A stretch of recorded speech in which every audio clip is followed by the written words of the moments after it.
Uning qaynoq nafasi yuzimga urilar, vujudim esa bu yaqinlikdan ham titrar, ham yonardi. Bu shunchaki opish emasdi, bu yillar davomida ichimda to'planib qolgan, yashiringan chanqoqning portlashi edi. Devorga suyanib qolganimda, uning kuchli qo'llari belimdan mahkam tutdi. Men qarshilik qilishim kerak edi. To'xta deyishim, uni itarib yuborishim, yuziga tarsaki tushirishim shart edi.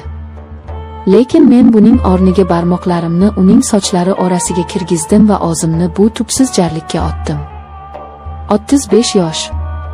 Ayol kishi uchun bu yoshda hayot allaqachon bir maromga tushgan, hamma narsa aniq va ravshan bo'lishi kerakdek tuyulardi. Men ham shunday o'ylardim. Ertalabki nonushta, dazmollangan ko'ylaklar, tartibli uy va kechki ovqat paytidagi sokin suhbatlar. Bularning barchasi mening baxtli hayotimning ssenariysi edi. Ammo hozir erimni eng yaqin do'sti bilan oshxona ostonasida turib, men naqadar baxtsiz ekanligimni his qilyapman. Hammasi o'sha kuni boshlangandi, lekin aslida bu olov ancha oldin, balki ancha yillar oldin uchqun olganini endi tushunyapman. Bugun aziz erim odatdagidan ko'proq ichdi. Uning qadahlarni ketma-ket bo'shatishi, baland ovozda kulishi va ma'nosiz latifalari meni avvaliga hijolat qildi, keyin esa g'azablantirdi. Mehmonlar tarqalgach faqat u qoldi, Sanjar. Azizning birodari, jigari, uyimizning doimiy mehmoni. Sanjar doim boshqacha edi. Uning nigohlarida Azizda yo'q narsa, diqqat va tushunish bor edi. Aziz stol ustiga boshini qo'yib uxlab qolganida, men stoldagi idishlarni yig'ishtirishga tushdim. Ichimda alam bor edi. Nahotki men shunga loyiqman? Chiroyli kiyinib, sochimni turmaklab, u uchun tayyorlanganimda erimning qilgan ishi shu bo'ldimi? Sanjar menga yordamlashish uchun o'rnidan turdi. Uning qadam tovushlari ortimdan eshitilardi, lekin men o'girilmadim. Idishlarni rakovinaga qo'yayotganimda u yonimga keldi. U bugun oshirib yubordi, dedi Sanjar past, ammo jarangdor ovozda. Har doimgidek, dedim men, ovozimdagi titroqni yashirishga urinib. Unga baribir. Men bormi, yo'qmi, farqi yo'q. Sanjar hech narsa demadi. U shunchaki qo'lidagi bosh qadahni stolga qo'ydi va menga qaradi. Uning nigohida achinish emas, butunlay boshqa narsa. Yo'voyi, to'xtatib bo'lmas istak bor edi. O'sha nigoh meni sehrlab qo'ydi. Men 35 yoshli, oilali, hurmatli ayol emas, balki sevgi va ehtirosga tashna, yolg'iz bir qizga aylanib qolgandim. Uning barmoqlari yelkamdan pastga, bilagimga sirg'alib tushdi. Men nafas olishni unutib qo'ydim. Erim bor yo'g'i bir necha metr narida xurrak otib yotardi.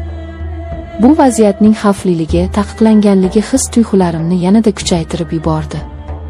Xuddi portlash arafasidagi vulqon kabi edim. Sanjar kerak emas dedim, lekin bu so'zlarimda rad etish ohangi yo'q edi. Bu shunchaki aqlning so'nggi signali edi. Kerak, dedi u qat'iy. Sen ham buni xohlaysan. Qancha vaqtdan beri ko'zlaringda shu otni ko'raman.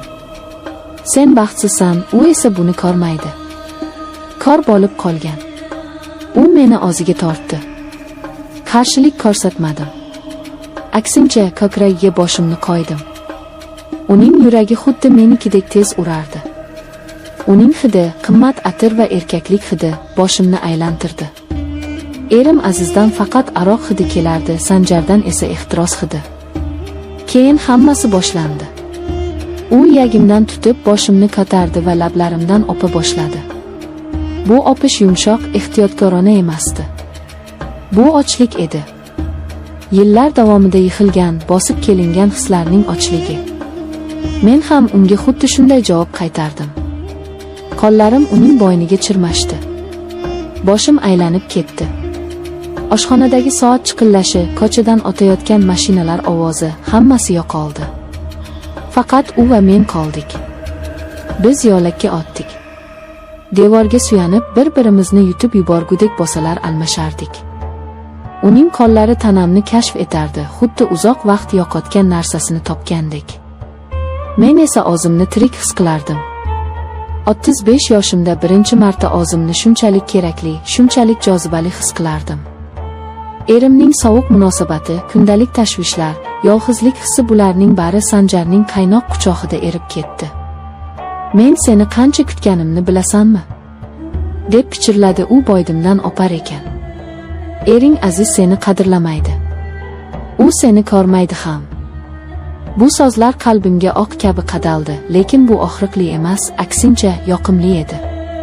Kimdir meni ko'rayotgani, kimdir uchun shunchaki uy bekasi emas, balki orzu qilingan ayol ekanligim meni sarxush qilardi. Lekin birdan mehmonxonadan qandaydir tovush eshitildi. Aziz qimirladi shekilli. Ikkimiz ham to'xtab qoldik.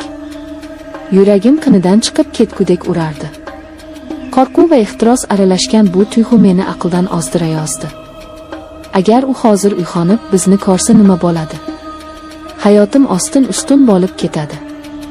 Odamlarning gapi, sharmandalik, oilaning buzilishi. Lekin Sanjar meni qo'yib yubormadi. U ko'zlarimga tikilib turdi. "Qo'rqma", dedi u. Uning jasorati menga ham otdi. Men Azizning uyg'onishidan emas, balki bu lahzaning tugashidan qo'rqayotganimni tushundim. Bu tunda sodir bo'layotgan narsa shunchaki xiyonat emasdi. Bu mening ozligimni, ayolligimni isyoni edi. Biz yana bir necha daqiqa shunday turdik. Vaqt to'xtab qolgandek edi. Keyin men asta uzoqlashdim. Sochlarim to'zg'igan, lablarim shishgan, ko'zlarimda esa olov yonardi.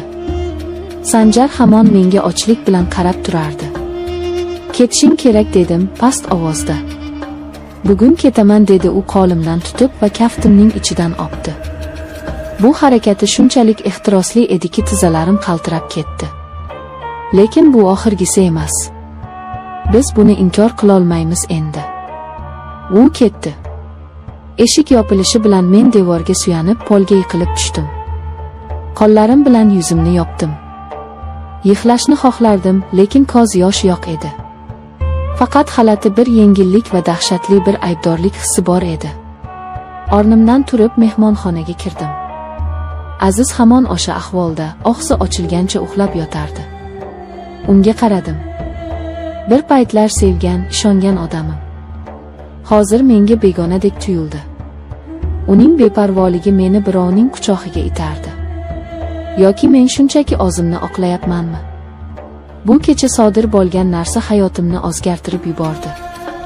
Men endi avvalgi sadoqatli, jim yuradigan, hammasiga chidaydigan ayol bo'la olmayman. Ichimda yashirin ehtiros oyxondi va men uni qayta sondira olmasligimni bilaman.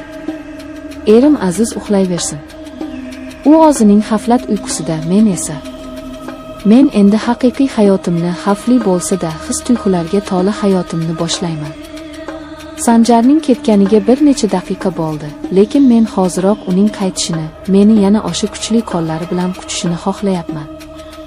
Ertaga nima bo'ladi? Bilmayman. Vijdon azobi qiynaydimi? Balki. Lekin hozir, shu tunning yarmida, vujudimda kezayotgan bu olov menga tirikligimni eslatyapti. Va men bu olovda kuyishga ham roziman.